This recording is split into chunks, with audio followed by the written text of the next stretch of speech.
नमस्कार. आजच्या एका नवीन ब्लॉग मध्ये मी प्राजक्ता तुमच्या सगळ्यांचं खूप मनापासून स्वागत करते. तर आज ना मी येताच शॉपिंग करून आलेली आहे. शॉपिंग म्हणजे माझी क्रिसमसची तयारी चालू झालेली आहे, तर त्याच्यासाठी थोडीफार शॉपिंग केली. आणि येताना काल मी डीमार्ट रेडीची ऑर्डर टाकलेली. मी बऱ्याचशा गोष्टी म्हणजे ज्या हाऊसकीपिंग गुड्स असतात ना त्या मी डीमार्टच्या ऍपवरनं मागवते. मी बऱ्याच वेळा सांगितलंय तुम्हाला डीमार्ट रेडीवरनं पिकअप पॉइंटवर, कारण आमच्या इथे डीमार्ट जवळ नसल्यामुळे मग काही ज्या बेसिक गोष्टी असतात त्या लोकल मार्ट असतो तिथून मी घेते, आणि बाकी ज्या हाऊस होल्ड असतात म्हणजे ज्या क्लिनिंग पर्पजसाठी लागतात त्या मी डीमार्ट मधनं ऑर्डर करते बऱ्याच वेळा. तर आणि मी काय करते ना, जेव्हा कधी मला अर्जंट हवं असेल ना काही, तर रात्री त्या दिवशी मला वेट करावं लागतं. म्हणजे त्याच्या आदल्या दिवशी मी 11:30 पावणे 12च्या आसपास आहे ना म्हणजे ती ऍप मध्ये ऑर्डर प्लेस करते आणि मला ना सकाळचा पहिला स्लॉट मिळतो त्याचा. तर तुम्ही पण असं ही ट्रिक नक्की ट्राय करा. एखाद्या वेळेस जर तुम्ही विसरलात ना तर रात्री पहिली म्हणजे कसं असतं ना, त्यांचं दुसऱ्या दिवशीच्या ऑर्डर्स असतात ना तर रात्री सगळ्या बुक्स व्हायला चालू होतात. तर पहिलं म्हणजे लवकरात लवकर तुम्ही दुसऱ्या दिवशीसाठी जर बुक केली ना 11:15-12च्या आसपास, तर लगेच तुम्हाला पहिल्या स्लॉटला अवेलेबल होतील. नाहीतर मग कधी कसं काय होतं, पूर्ण दिवस जाऊन आपल्याला दुसऱ्या दिवशीची म्हणजे स्लॉट मिळतो. तर माझं पण पहिलं तसं व्हायचं. नंतर मग मी डोकं लावून असं सुरू केलं, तर मला तेव्हापासून मग ना लगेच दुसऱ्या दिवशी फर्स्ट स्लॉटला माझी डिलिव्हरी मिळून जाते. पण ही मी पिकअप पॉइंटला मागवलेली, म्हणून मग मी येता घेऊन आलेली. आणि बेसिक गोष्टी आणलेल्या आपल्या याच्यासाठी क्लिनिंगसाठी. तर मी कपड्यांसाठी एरियल वापरते. मी ऍक्च्युली सर्फ एक्सेल पण वापरून बघितली, पण मला ती एवढी अशी आवडली नाही. कारण काय झालं, एरियलची सवय मला पहिल्यापासून आहे. म्हणजे आईकडे एरियलच वापरली जाते कपड्यांना, त्याच्यामुळे ती एरियलची जी सवय बसली आहे ना ती सवयच बसली. कुठलीही पावडर मी जरी वापरली ना तरी एरियलची म्हणजे मला एरियल शिवाय जमतच नाही, त्याच्यामुळे मी एरियलच वापरते. फिनेलमध्ये मी लायझॉलचं एक बॉटल आणते, तर ते माझ्याकडे ऑलरेडी आहे. आणि फिनेलमध्ये मी सणी आणते. सणीचा थोडासा फ्लेवर ना थोडासा स्ट्रॉंग आहे बऱ्यापैकी. तर हे जे 1 लिटर आहे ना याचं मी 3 लिटर बनवून ठेवते आणि मला ते वेगवेगळ्या बॉटलमध्ये ठेवते भरून. कारण प्रत्येक वेळेस मग ही मोठी बॉटल घ्यायची नसते, गरज नसते काढायची. जेवढं पाहिजे तेवढंच मी घेते आणि मग तेवढं बनवून ठेवते. आणि मग जेव्हा पाहिजे तेव्हा आपण ते वापरायचं. मिक्स करून ठेवते मी, म्हणजे डायल्यूट करून ठेवते. पूर्णच्या असं स्ट्रॉंग मी नाही वापरत, कारण ते खूप स्ट्रॉंग होऊन जातं. आणि माझ्याकडे कसं फ्लोअर म्हणजे हे काय बोलतात याला, आपण हे लावलेलं आहे, काय त्याला बोलतात, तोंडात नाव नाही येते पटकन, पण लादी नाहीये माझ्याकडे, कार्पेट आहे. तर कार्पेटवर ना ते फिनेल वगैरे आपण जेव्हा पुसतो ना तेव्हा अगदी त्यातनं ना पाणी पूर्णपणे निघत नाही. ते कार्पेटवरती तसंच राहतं फिनेल वगैरे जर असेल तर त्याच्यामुळे ना लायझॉल मला बरं पडतं. पण स्मेलसाठी वगैरे ना तर मी कधी म्हणजे हे वापरते सनीचं, म्हणून ते ऑर्डर केलं. डेटॉल पण माझ्याकडे मागवलं जातं. म्हणजे 1 ते 1.5 महिना मला ही बॉटल एवढी लागते. तर ही जी बॉटल आहे ना 550 ml ची, ही मी कुठे वापरते, तर माझे जे हॉस्पिटलचे कपडे असतात ना ऍप्रन वगैरे वॉश करायला, तर ते मी कधीतरी याच्यामध्ये भिजत टाकते. किंवा मग त्याचबरोबर ना मी रात्रीचं जे आपलं सिंक असतं ना म्हणजे बेसिनचं किंवा आपलं जे वॉशरूमचं जे सिंक असतं ना त्याच्यावर थोडंसं डेटॉल टाकते त्या जाळीवर, किंवा मग थोडंसं फिनेल टाकते. दोघांपैकी एक टाकते. तर त्याच्यासाठी म्हणून मी हे मागवते. कारण कसं मला असं वाटतं ना की ते जे सिंक असतं ना तिथे काही परत खालून वरती येऊ नये, किंवा गांडूळ किंवा अजून काही छोटेसे प्राणी वगैरे जे असतात ना उगाच वरती येऊ नये. त्याच्यामुळे मी ना नेहमी हे किंवा मग फिनेल दोन्हीपैकी एक टाकते, म्हणून हे मागवते मी आठवणीने.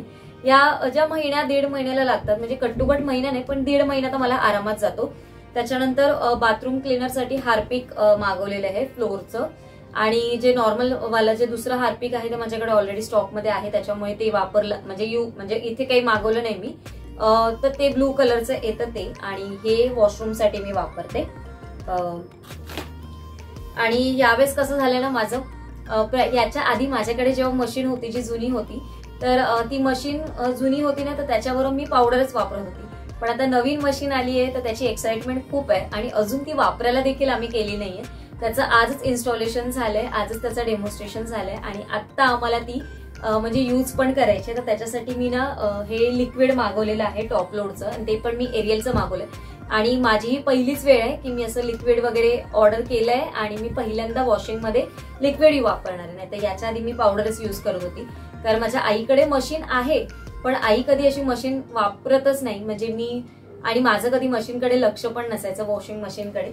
मी जेव्हा इथे आली लग्न करून तेव्हाच मी मशीन बद्दल पण डिटेल शिकली प्रॉपर. माझ्या घरी आहे पण अजूनही आई म्हणजे आता एवढी वर्ष झाली ना ती फक्त आमच्याकडे तुम्ही म्हणाल ना तर शोपीस म्हणून येतात तशीच आहे, ती अजिबात वापरायला बघत नाही. ती म्हणते नाही, जे हाताने कपडे धुतले जातात ना ते हातानेच धुतात. आम्ही तिला त्रास म्हणजे होतोय किंवा तिला होऊ नये, थोडासा कमी व्हावं म्हणून आम्ही ती मशीन घेतलेली, पप्पानी घेतलेली. पण ठीक आहे, ती वापरत नाही, तर ती तशीच आहे अजून. तर चला, ह्या गोष्टी मी मागवल्या. त्याच्याबरोबर 2 ड्रेनेजचे पॅकेट्स मागवलेले, कारण ते इकडे आपल्याला 30 रुपयाने मिळतात बाहेर, म्हणजे बाहेर, आणि डीमार्ट मध्ये 15ला मिळतं. काल तुम्ही मला सांगितलेलं की प्राजक्ता हे सॉल्टचा रिव्ह्यू खूप चांगला आहे, मग मी 1 किलोचं डीमार्ट मधनं मागवलं. हे जे सामान मागवलं त्याच्याबरोबर म्हटलं चला हे पण आपण मागवून घेऊया, कारण तेवढ्याच्यासाठी मग परत ते ऍक्च्युली बाहेर खूप जास्त आहे, त्याचे कॉस्ट 120 रुपये वगैरे आहे. तर डीमार्ट मध्ये मला ते आय थिंक 80 रुपीज, 70 का 80 रुपीजला मिळालं ते. आणि हे सगळं ना ऑर्डर जेव्हा मी करत होती ना तर 1000 रुपीजची ऑर्डर हवी होती, तर 1000ला मला 30 रुपये कमी पडत होते. तर मी ना ही मधुराजची सोनपापडी मागवली, ही मला 29 रुपयाला मिळाली, म्हणून मग मी ही मागवली. आणि हे एक पॅकेट मला ऑफिसमध्ये माझ्या एका कलिगने दिलेलं खायला, तर ते आहे, तर ते मी याच्यातच टाकून आणलं. तर अशी माझी ही क्लिनिंग पर्पजसाठी मी जी काही सामान मागवते ना ते आहे.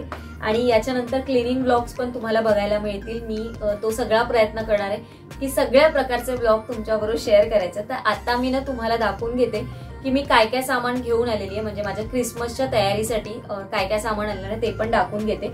आणि नंतर आपल्याला मशीन पण लावून घ्यायचं आहे. आज मशीनचा पहिला दिवस असणार आहे, उद्घाटन होणार आहे मशीनचं. तर चला आपण बघून घेऊया. तर हे आहे माझं सामान जे मी आज घेऊन आलेली आहे. तर हे सगळं क्रिसमस आहे त्याच्यासाठी घेतलेलं आहे. आणि एक क्रिसमसची ऑर्डर आहे ना जी मला एंडिंगला इथून डिस्पॅच करायची आहे, आणि ती मला बाहेरगावी डिस्पॅच करायची, म्हणजे ती आपली ऑर्डर जाणार आहे US ला जाणार आहे. तर जे माझे क्लायंट आहेत ते जाताना घेऊन जाणार आहेत, तर त्याच्यासाठी मला ही एंडिंगला द्यायची. आणि आपले हे जे चॉकलेटची जी शेल्फ लाईफ असते ना ती म्हणजे 1 महिना आरामात राहतात, असं काही प्रॉब्लेम येत नाही. फक्त तुम्ही त्याचं रूम टेम्परेचर म्हणजे टेम्परेचर तुम्ही बाहेर फ्रीजमध्ये बाहेर असं करायचं नाही, आरामात राहतात, काही खराब वगैरे होत नाही. तर सर्वात आधी ना मी हा मोल्ड घेतलेला आहे. आणि याचं जर तुम्ही मटेरियल म्हणाल ना तर हे वेगळं मटेरियल, रुटीनचे जे आपले मोल्ड मिळतात ना प्लास्टिकचे तसे नाही आहेत. हे थोडेसे चांगल्या क्वालिटीचं प्लास्टिक आहे, थोडंसं वेगळं आहे. आणि याची जे तुम्ही साईज बघाल ना, तुम्हाला आता मी जवळून दाखवते, तुम्हाला कळेल की नाही मला आयडिया नाही. अगदी छोटी आहे, खूप जास्त अशी नाही आहे मोठी, ही बघा. आणि माझ्या कुकीज यावर्षी ना मिनी कुकीज मध्ये मी चालू केलेले आहेत. आणि मिनी कुकीजची आयडिया मलाच आपल्याच एका मैत्रिणीने, जिचं नाव आहे ऐश्वर्या राणे, ज्यांचं नाव तुम्ही माझ्या ब्लॉगमधनं ऐकलं असेल, तर त्यांनी दिवाळीत उल्लेख केलेला की मिनी कुकीजचा वगैरे.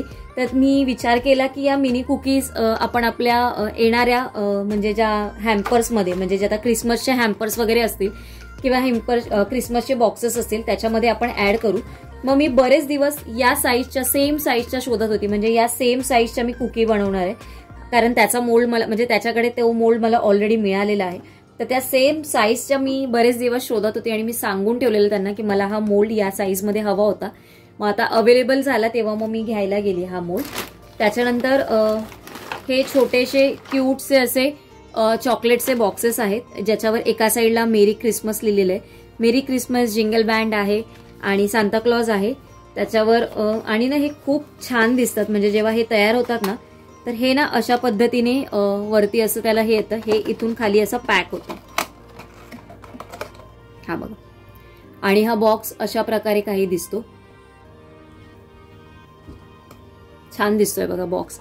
आणि रेड कलर, ग्रीन कलर तर नेहमी ते कॉम्बिनेशन छानच असतं, तर खूप मस्त दिसतो बघा. आणि त्याच्यानंतर यावेळेस हा वेगळा एक बॉक्स आणलाय मी चॉकलेटसाठी.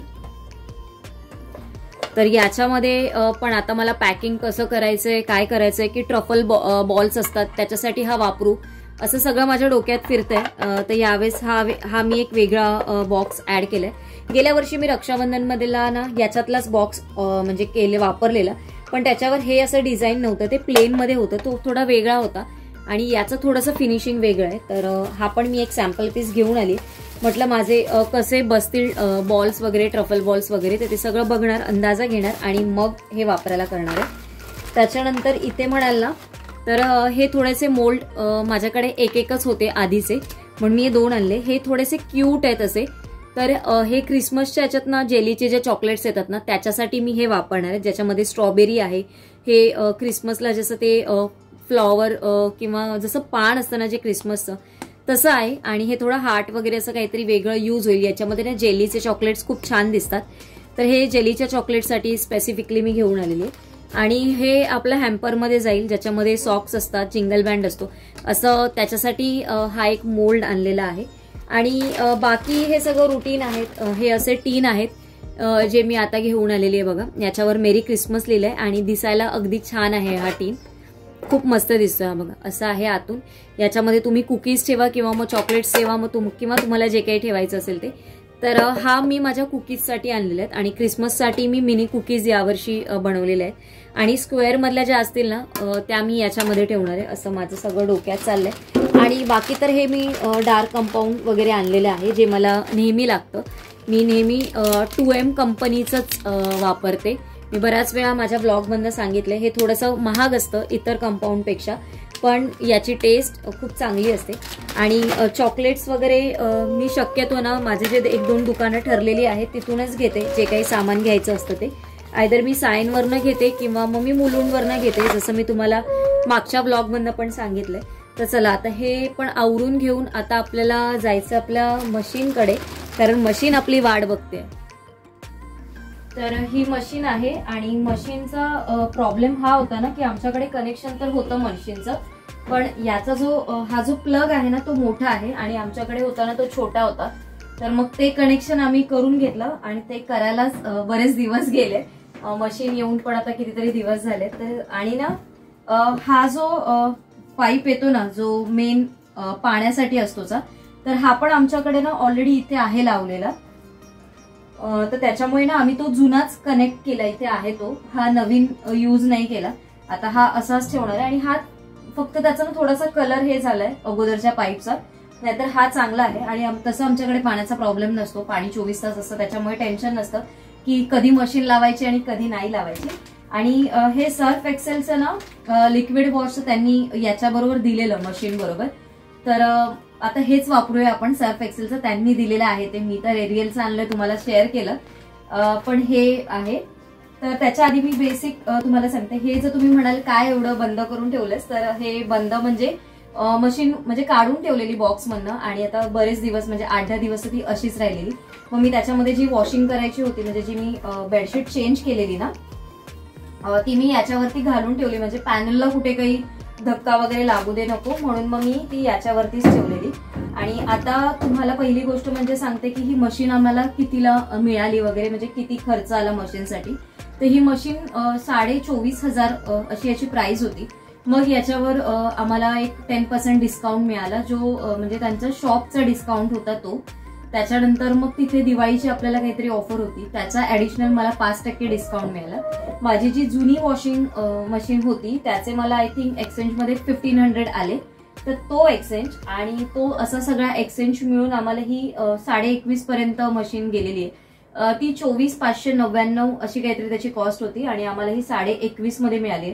ही 9.5 kgची आहे. माझ्याकडे आधी होती, त्याचं आता मला एवढं काही डिटेल्स आठवत नाही, आय थिंक ती पण 7-7.5 kgची असेल, पण आता घेताना थोडीशी जास्त घेतलीये. तर तुम्हाला मी जवळून पण दाखवते आता की ही कशी आहे मशीन, याच्यामध्ये काय काय आहे थोडक्यात दाखवते. आता सगळ्यांकडे तर वॉशिंग मशीन असतात आणि सगळ्यांचं सिस्टम एकसारखंच असतं, पण आता माझा हा रिव्ह्यू तुमच्याबरोबर प्रॉपर रिव्ह्यू तुम्हाला मी जेव्हा हा वापरेन 8-10 दिवस तेव्हाच प्रॉपर रिव्ह्यू शेअर करेन, पण आता थोडक्यात दाखवते मी. पण त्याच्या आधी आपल्याकडे कुठलीही नवीन वस्तू आली तर त्याची पूजा करायची असते. तर या वस्तूला आपल्या हळद कुंकू घालून घ्यायचं आणि नंतर मी हे ऑन करणार.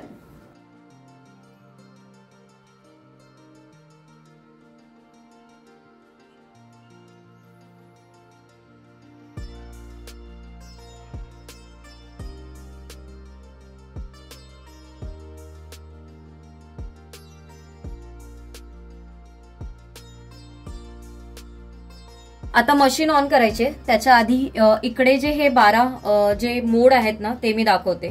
तर इथे बघा त्यांनी लिहिलेलं आहे डेली, हेवी, डेलिकेट, व्हाईट्स, स्टेन वॉश, अँटीबॅक्टेरियल, वूल, बेडशीट साठी आहे, इको वॉश आहे, ड्राय ओनली, वॉश ओनली.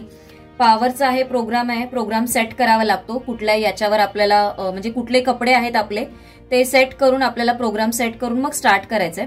आणि याच्यामध्ये सोक, वॉश, रिन्स, ड्राय याच्यासाठी बरंचसं दिलेलं आहे त्यांनी.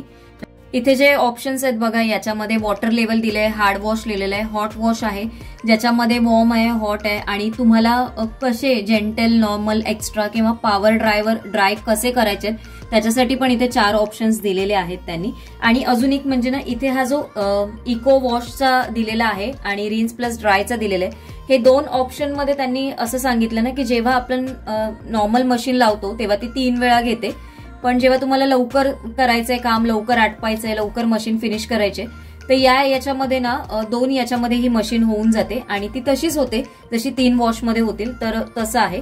आणि याचा जो हा दरवाजा आहे ना, तो पण मी तुम्हाला दाखवते थांबा. तर हा जो दरवाजा आहे ना, तो ऑटोमॅटेड आहे, म्हणजे आपल्याला तो बंद करावा लागत नाही. जर तो तुम्ही असं सोडलात ना, तर तो ऑटोमॅटेड हळूहळू बंद होतो. म्हणजे मग प्रत्येक वेळेस आपल्याला तो असा बंद करायची वगैरे गरज नसते, तो डायरेक्टली बंद होतो आणि आपल्याला फक्त ओपन वरती करायचा असतो. तर हे एक चांगलं आहे, कारण असं तो फटकन टाकला गेला ना, माझ्या पहिल्या मशीनचं तसंच होतं, पटकन टाकला की तो आपटला जायचा, पण याच्यामध्ये ते नाही. आता याचं नाही, हे सगळे मला प्लास्टिक वगैरे सगळं काढायचंय, पण आता नाही, आजचा थोडासा एक दिवस जाऊ दे, नंतर हे सगळं करून घेते. आणि आता आपण मशीन ऑन करायचे. तर मशीन ऑन करायच्या आधी मी याच्यामध्ये ना, मी इथे दाखवते तुम्हाला लाईट लावून. आणि आतून हे अशा पद्धतीने बघा, आणि 9.5 kg असल्यामुळे ना बऱ्यापैकी ही मोठी दिसते. ऍक्च्युली मला पण पहिलं असं वाटत होतं, जेव्हा मी 7 kgची वगैरे जी 7.5 kgची बघत होती ना, तेव्हा मला बऱ्यापैकी असं वाटत होतं की अरे थोडीशी छोटी होईल, पण आता ही 9.5 kgची आहे ना, तर बऱ्यापैकी म्हणजे जागा, स्पेस बऱ्यापैकी, म्हणजे सगळं वॉश वगैरे होईल. आणि याच्यामध्ये हे जे आहे ना इथे, हे त्यांनी एक्झॅक्टली, आता मी तुम्हाला ना इथून म्हणजे दिसत नाहीये, पण तुम्हाला ना एका डिटेल छोट्याशा व्लॉग मधनं मी हे याच्याबद्दलची माहिती ना नक्की शेअर करेन की हे काय आहे ते. आता हे त्यांनी सकाळी जेव्हा ते डेमोला आलेले ना, तेव्हा त्यांनी दाखवलेलं की हे आपलं जे काही आपण लिक्विड किंवा जे काही पावडर वगैरे वापरू ना, त्याच्यासाठी डिटर्जंटसाठी हे त्यांनी हे इथे दिलेलं आहे. तर आता मी आता कलर म्हणजे जे काही कपडे वगैरे आहेत ना, त्याचा थोडेसे नॉर्मल डेली यूजचेच कपडे याच्यामध्ये वॉश करून घेणार आहे आणि अगदी थोडे लावेल, म्हणजे पहिल्या वेळेस मला कळेल की कशा पद्धतीने वॉश होतात. आणि मग मी याचा प्रॉपर रिव्ह्यू तुम्हाला 1 महिन्यानंतर किंवा 15 दिवसांनी तर नक्की शेअर करेन.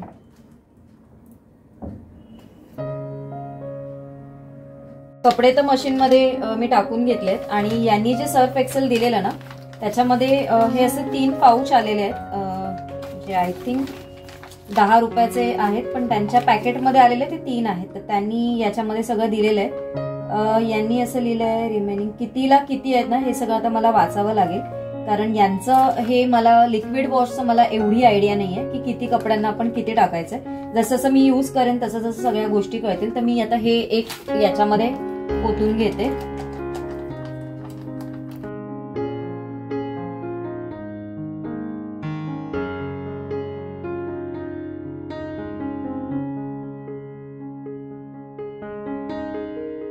तर आता मशीन ऑन केल्यावर पॉवरचं बटन दाबल्यावर त्यांनी डायरेक्ट P1 आलेलं आहे, म्हणजे आपले हे जे डेलीचे कपडे आहेत ते जर आपल्याला नको हवं असेल ना, तर आपण हे एरोने सिलेक्ट करायचे, म्हणजे P2 हवाय, P3 हवाय, P4 हवाय. तर आता आपले डेलीचेच आहेत म्हणून मी P1 ठेवणार आहे. आणि बाकी जे आहे सोप, वॉश, रिन्स, ड्राय हे नॉर्मल रुटीन मध्ये. आणि इथे आपल्याला नॉर्मल ड्राय करायचं, एक्स्ट्रा वगैरे काही नाही. हे बेसिक सेटिंग त्यांची केलेली असते, ऑटो फिल करून आहे. तर आता आपण बस या प्रोग्राम मध्ये काही चेंज करणार नाही, जस्ट एक स्टार्टचं बटन दाबणार आहोत आणि ऑन करणार आहोत आपली मशीन. चला आता मशीन पाणी घेते आणि ते चालू होईल. मशीनला जाईल आता अर्धा तास. तर मला एक तुमच्याकडनं सजेशन हवं होतं, ही जी मशीन आहे ना, तर या मशीनसाठी ना खाली आमच्याकडे ऑलरेडी पण एक आपलं स्टँड असतो ना, तो होता जुन्या मशीनला, पण तो स्टँड ना याच्यासाठी बरोबर नाही, म्हणजे याच्यावर राहणार नाही असं जे आलेलं इन्स्टॉलेशनचं त्याचं म्हणणं होतं. तर आणि त्यांनी मला त्याची कॉस्ट, त्या स्टँडची कॉस्ट ना 1,500 रुपये सांगितली.